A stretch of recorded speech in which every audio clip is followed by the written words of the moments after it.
there, Wildcats. You're officially tuned into the latest episode of the Wildcast. We've got a massive show lined up for you, from laughs and games with our friends to lessons learned in the classroom and around the community. We've got something for everyone to enjoy. This week, we are also joined by an extremely special guest, the president of West Virginia University, President Michael Benson. Turn up the volume, Wildcats. Let's pounce on the headlines. First up, let's head to the basketball court. It's time for the LMS Post Game. We're sitting down with the starting center for the girls basketball team, Lily Lane.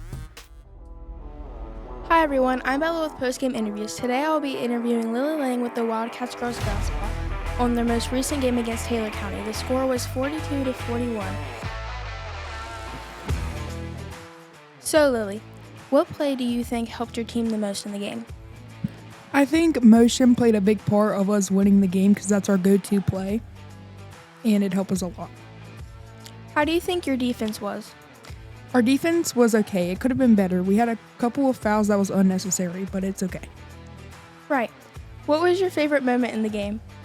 My favorite moment is when I scored a basket, and we went down and played defense, and I got the ball, and I passed it down to Ella, and the shot clock went off, and we won.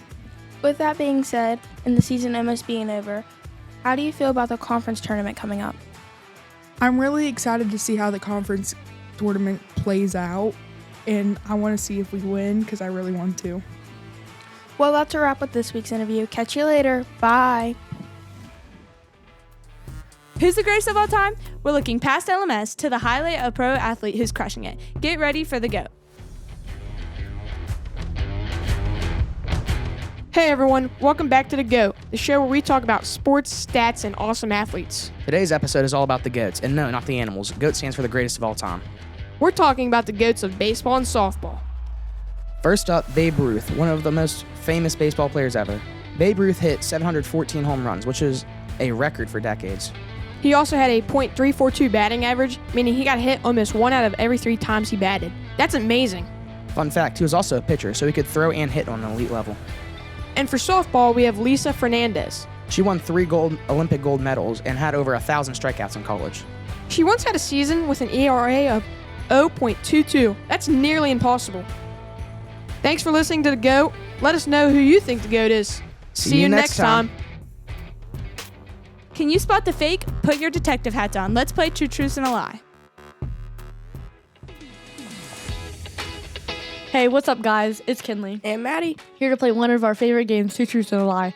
It's a game where tests our detective skills as one person has to decipher which fact is a lie. Kinley's going to start us off with our first question. Kinley? My Two Truths and a Lie are LMS opened in 2014.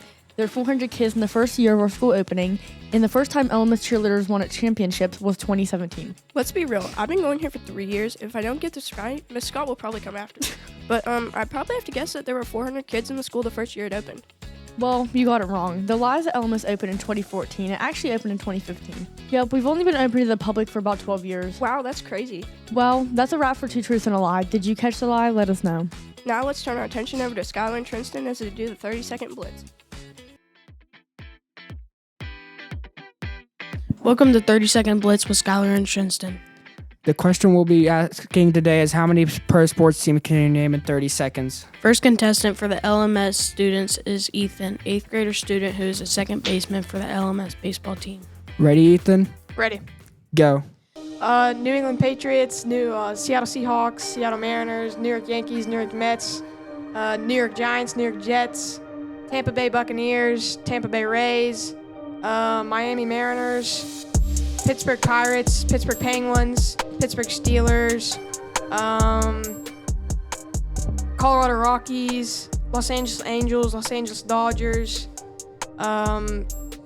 Texas Raiders, Texas Longhorns. Wait, that's not pro. Time's up. Time's up. Ethan named 20 pro sports team. Let's see if the teachers can top that. Second contestant for the teachers is Miss Hawkins, the science teacher, high school athletics trainer, and LHS dance team coach. Ready to name some pro sports team, Miss Hawkins? Absolutely. On your mark, get set, go. Okay, Steelers, Eagles, Ravens, Patriots, Jets, Giants, Browns, Bengals, Chicago Bears, Green Bay Packers, Minnesota Vikings, Denver Broncos, Seahawks, 49ers, Rams, Chargers, Raiders, Cardinals, Texans, Saints, Falcons, Jaguars, Dolphins, Tampa Bay Buccaneers, Pirates. Time's up. Miss Hawkins named 25 pro sports team. Congrats to the winner this week, Miss Hawkins. We're traveling back in time, way back. We've got a special guest, Mr. Josh Chatham, for our When I Was Your Age interview. Let's see if life was actually harder in the olden days.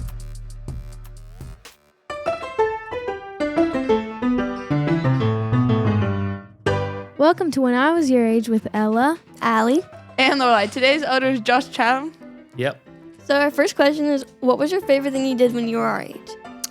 I was really lucky to grow up next to the beach, about a mile away. So all of my friends after school would get together and go and swim and hang out on the beach and on the weekends. And that's one thing I miss quite a lot. Oh, I wish I had a beach. It's like Yeah, me too. That would 10 be awesome. degrees.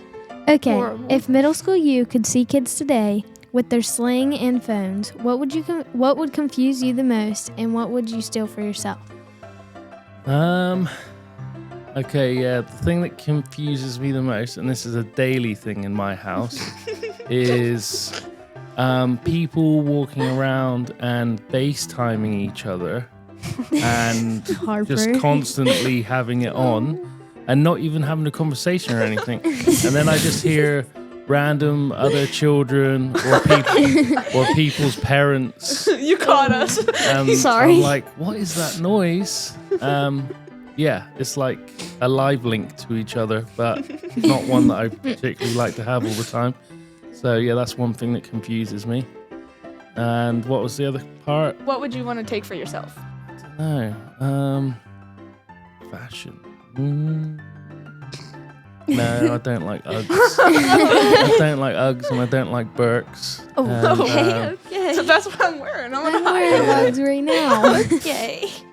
I mean, it is cool, the technology you guys get to have nowadays. There is some negatives to that as well, but it's obviously made everyone's lives better and more advanced. So maybe, yeah, that kind of thing. I would just like to point out how we once again got Yeah. roasted on our fashion. Yeah. Mike also hated on our clothes Yeah. last week. That was kind of sad. I don't hate it. It just wouldn't have been something I would have worn.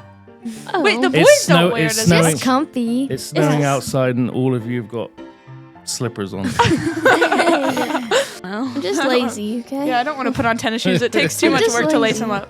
Okay, so last question. Anything when you were younger that would completely confuse us? Yeah, well, actually, we used to have telephone boxes back home. It was on the street. It was like a big red box. Like on Harry Potter? Yes, that Oh. you would open the door and go into, and if you needed your mum to pick you up or something, you would call her on the telephone box, and then she would come and get you. But I don't know, if you guys saw one of them right now, you'd probably think it was a trap or something like that. Or Yeah. I mean, it's like a glass box, right? Yeah. It looks Yeah, like I you would could be like stick nervous. somebody in there Yeah, and that'd like be scary. just yeah. trap them. Yeah. Well, we did used to do that when we were kids. We'd pick on each other and we'd throw someone in there and then shut the door and not let them out. Oh. Yeah, that's exactly Yeah, how I that's how I imagined would be. I would use it. But then I'd have to call my mom to come get me. Well, that was When I Was Your Age signing off. Ever wonder what is actually going on in the classroom down the hall? This week, we're sitting down with Mr. Marshall as he helps us answer the age-old question. So what did you do at school today? Welcome back to this week's episode of Backpack Decoder. This week we'll be interviewing your favorite 6th grade social studies teacher, Mr. Marshall, on his class's project on stock trading. Welcome to the show, Mr. Marshall. Glad to be here. So, Mr. Marshall, what is stock trading? So, to put it simply, stock trading is simply buying a share of a company, and with that share, you technically own a share of that company, but you have no say in what they do. The benefit of it is if you invest in a company, you buy a stock or a share. If that company does well, you make money. If they don't make money, you lose money. So it's just a way to take a little bit of extra money and invest it and potentially get a lot. What's your favorite stock trade to invest in? It really depends on what's popular right now. I know based off what my kids are investing in, it seems to be like AI is a big industry to be investing in right now. What are your students working on, and how are they benefiting from it? So right now, to introduce them to economics and the stock market, I gave them a fictional $500 that they can choose to invest in whatever companies they want to. And over the course of 2 weeks, we're going to keep track on their investments to see whether they're going to make a profit or they're going to lose money. And I feel that this helps them have an idea of basic economics. It shows them how they can turn a little bit of money into a lot of money, and it just helps them see how businesses operate and things that apply to them out in the real world. Thank you for joining us on this week's episode of Backpack Decoder, Mr. Marshall. You're welcome, Roll Cats. Achievement unlocked. You've reached the gaming segment. We're pausing the grind to bring you the latest on the titles and topping the charts.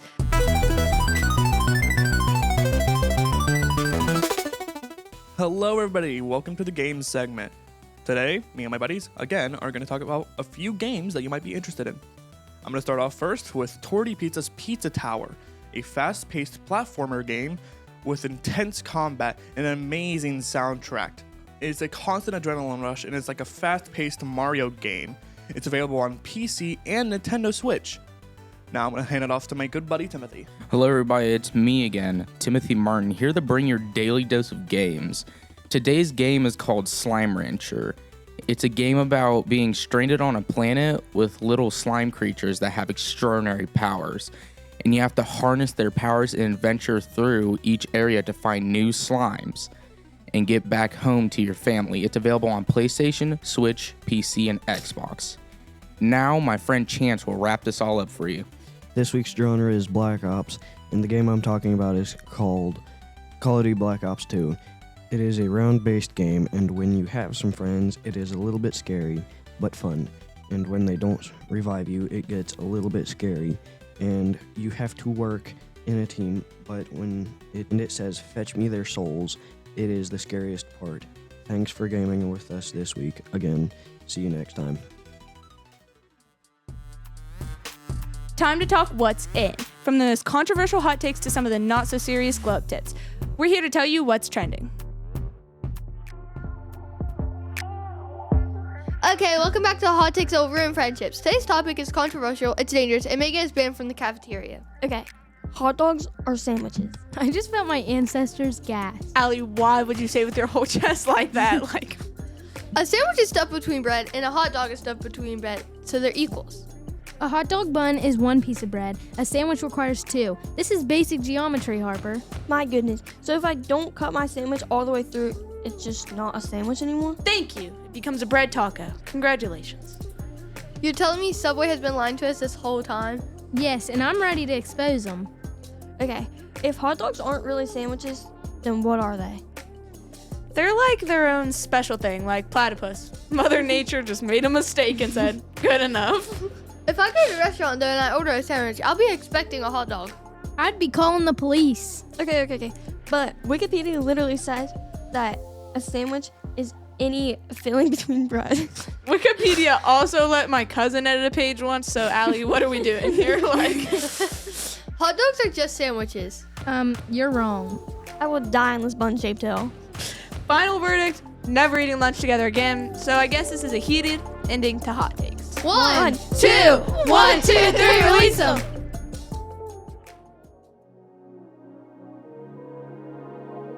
What's up, everyone? Welcome back to Glow Up Tips with Tyson and Aiden, the podcast where we help you level up your life, starting with your shoes. Today, we're counting down the top 3 best sneakers of all time. And by best, we mean absolutely flawless. 0 complaints, none. Coming in at number 3, the Brick Sole Dad sneaker. Heavy, stiff, and louder than your personality when you walk. Perfect if you want calves of steel and the vibe of a lawn care legend. Number 2, the cheap canvas slip-on. With no arch support, flat, flimsy, and guaranteed to have your feet filing a formal complaint by lunchtime. Minimalism at its finest. And number 1, the undisputed GOAT, the $900 hype sneaker you're terrified to wear. Uncomfortable, impossible to style, and lives in the box forever. That's luxury. Glow Up complete. Well, thank you for joining us on Glow Up Tips. Finally, let's go to our special guest interview team as they sit down with President of West Virginia University, President Michael T. Benson. Today, we are excited to welcome Dr. Michael T. Benson, the 27th President of West Virginia University. He began serving as president in July 2025. Before coming to WVU, Dr. Benson led several other universities, including Coastal Carolina University, Eastern Kentucky University, and Southern Utah University. Thanks for joining us on the show, President Benson. My pleasure. Thank you, Ethan. Thanks for having me. I want to say thank you to all of you for hosting me on the podcast today. I look forward to our conversation. Let's go over to our first question. Tell us about your role at WVU. What are your primary responsibilities as president? So, as Ethan said, I've done this several other places. My first time at a school this size. So, WVU is a very complex organization. We have, as you know, 300 degree programs. We have professional schools in law and medicine, pharmacy, dental, public health, nursing. We have 18 Division I athletic programs. We have 3 different campuses, one in Beckley, one in Kaiser, of course, the main campus in Morgantown. So in all total, we've got about 26,000 students. With WVU Medicine, we're the largest employer in the state. So it's a very complex organization, and I see my role as president, number one, is to make sure I support the people that work, whether it's a staff member, a faculty member, whether it's a physician or a clinician or a nurse, anybody that works within our organization. My job as the president is to make sure that I get the resources for them to do their jobs well, and then get out of their way and let them do them. So I've done that everywhere I've worked. I also have tried to kind of communicate a very clear vision of where we want to go as an institution. As you know, without getting into too much into the weeds, West Virginia University is very unique because in a state of less than 2 million people, we're the only Research One university that's also the flagship, that's also the land-grant university of the state. And I'll tell you what each of those mean. So being a Research One university, there are only about 187 of them in the country. That means we do research where a faculty member, a physician, goes into his or her lab and does research that they can then either commercialize or apply or come up with a device or a procedure or a medication, anything as part of their research and commercialize that. And that's, as we're doing this talk today, a lot of things that we're using, from the algorithm on the Google app on my phone to the microphone to the lighting, probably came off of a research university campus at some point in the last 150 years. So universities at their core, particularly research universities, are responsible for discovering new knowledge and perfecting it, and then disseminating it and applying it. And every single day, you and I use things that were discovered at a research university. The second thing is we're the flagship, which means we are the largest university in the state. We are the state's public university that is also the land grant. And the land grant means 2 years after the Civil War ended in 1867, and I saw Ethan had his Gold Rush shirt and it said 1867 on it. That's the date we were founded. So there you go. It's only 2 years after the Civil War ended at Appomattox, Virginia. And we take very seriously that land grant mission because it means we have a presence in all 55 counties in the state. So we have an extension office. We have, in a few months' we'll have 30 hospitals. Currently we have 25, but we'll have 30 hospitals in 4 different states. We have, as I mentioned, the branch campuses. We have a medical school in the Eastern Panhandle. We also have one in Charleston. So we are everywhere. And as you know, too, there are a lot of people that are fans of the university, and how we do in sports is really telling. And on a college game day, when football happens in the fall, I don't know if y'all know this, but Morgantown becomes the largest town or largest city in the entire state when you have 60,000 people in the stadium on top of the people that already live in Morgantown. So that's kind of the university in a nutshell. And my role as president is I'm no more important than the engineer in the boiler room or the person that cuts the grass or a junior faculty member, but I happen to be the president, and I hope that I can create that vision of where we want to go as an institution and support people as they work toward that vision. when you talk about the future at WVU, you often use the term moonshot. So, can you explain what you really mean by that? Okay, have you all taken a history class and studied? We had a president named John F. Kennedy. You heard of him? So President Kennedy in 1962 gave a speech at Rice University, which is in Houston, Texas, really fine school. And he talked about America's desire to go to the moon. And if you remember from your history class, if that time period, the late 1950s into the early 1960s, we were really going head to head with the Soviet Union, and they put a rocket into space before we did. And he said, we are going to go to the moon. And he said this, he said, we choose to go to the moon and to do other things in this decade, not because they are easy, but because they are hard. And I've always loved that statement because I've learned in my own life that whatever you really value, whatever you take great pride in an accomplishment, chances are it was hard to do.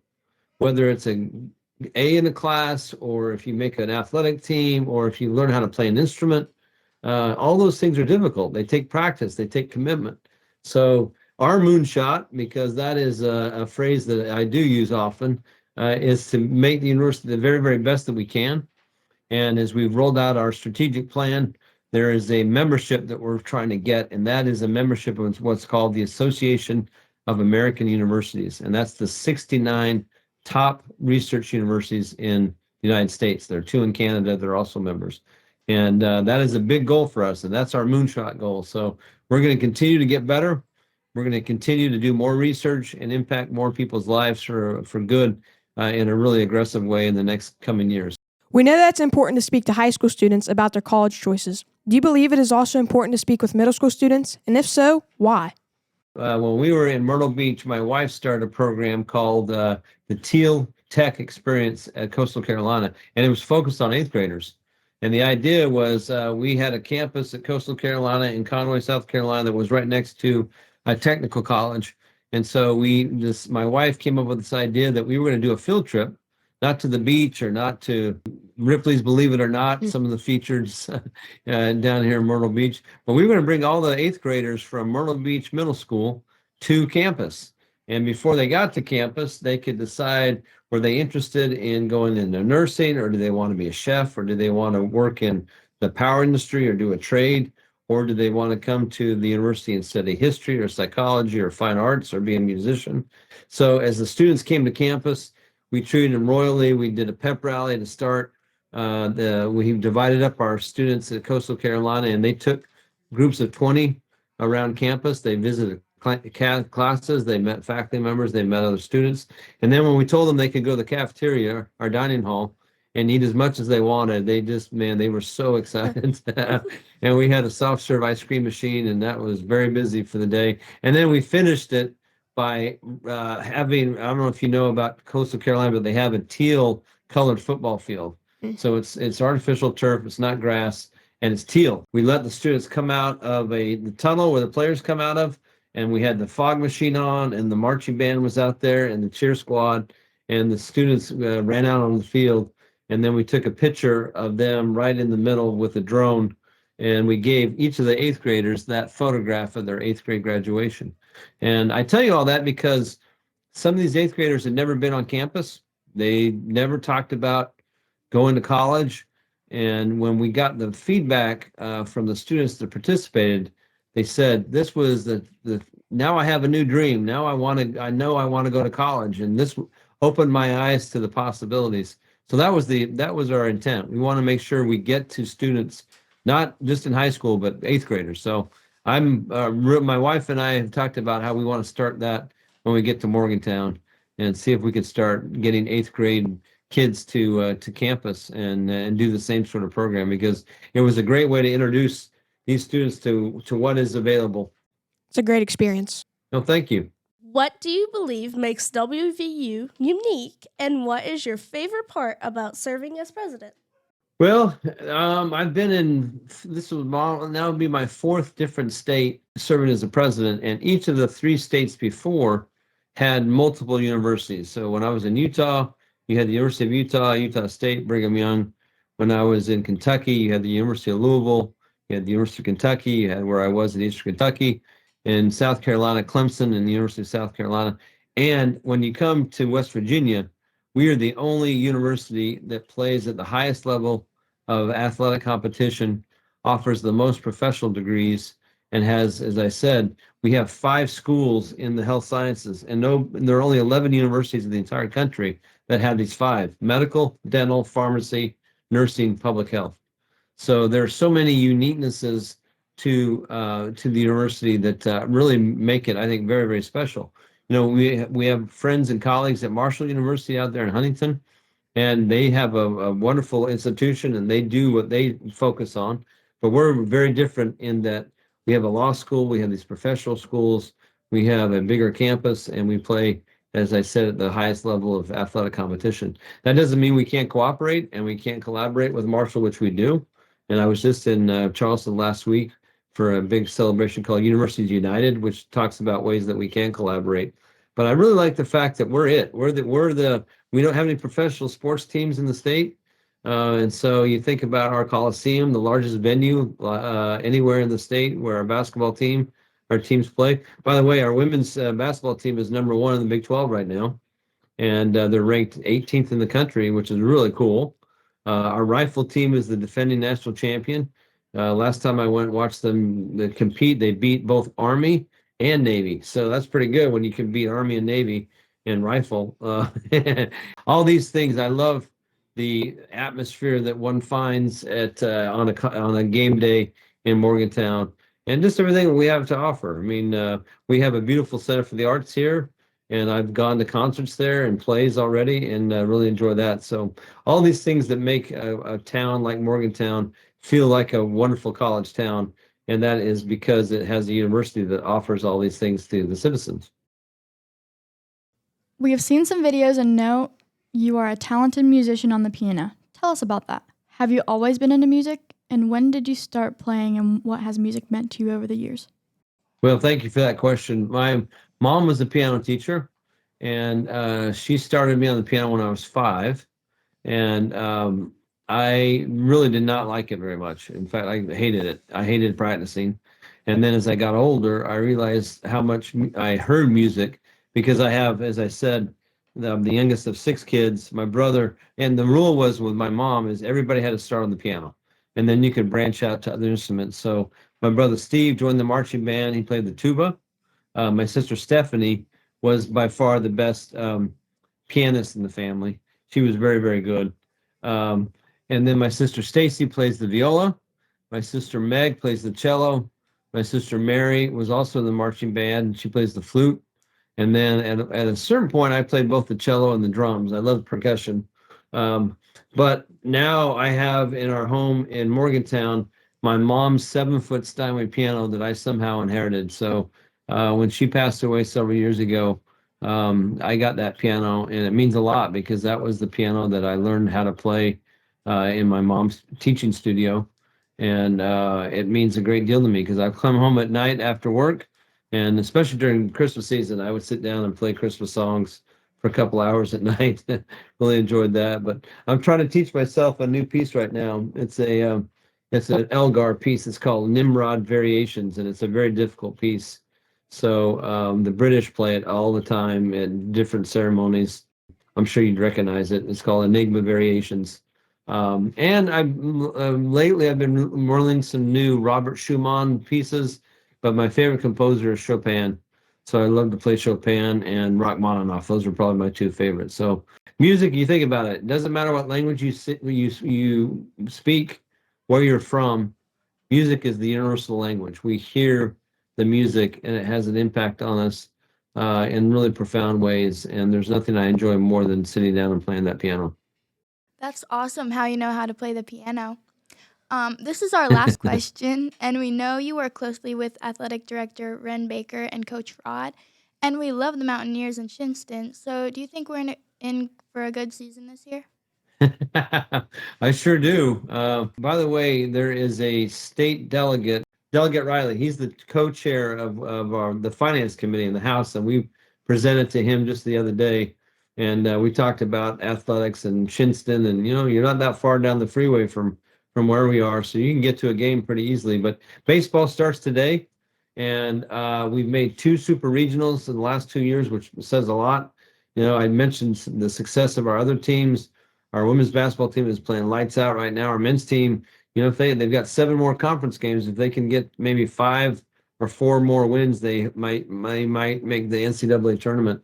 So I know we focused a lot on football, and it seems like we've done well in the portal and recruited some good players. But I really love following the Mountaineers, and it sounds like you all do too, because it's great fun to go. And I support all of our sports. We just got a really nice gift the other day for our men's golf team. So I play golf. My kids play golf. And I love track and field. We got a wonderful cross-country team. And rowing, we've got a rowing team. So you name it, we play it, and we're good at it. So let's go Mountaineers. That's what I say. Thank you for your time, President Benson. We sincerely appreciate it and hope you'll consider joining us again in the future. Thanks for listening, everyone. One more thing, President Benson. Let's go! Mountaineers! Thank you very much. Y'all were awesome. You asked great questions, and I really had a great time with you. So thank you, and keep working hard in school, okay? Stay wild, everyone, and catch you next time on the Lincoln Wildcast.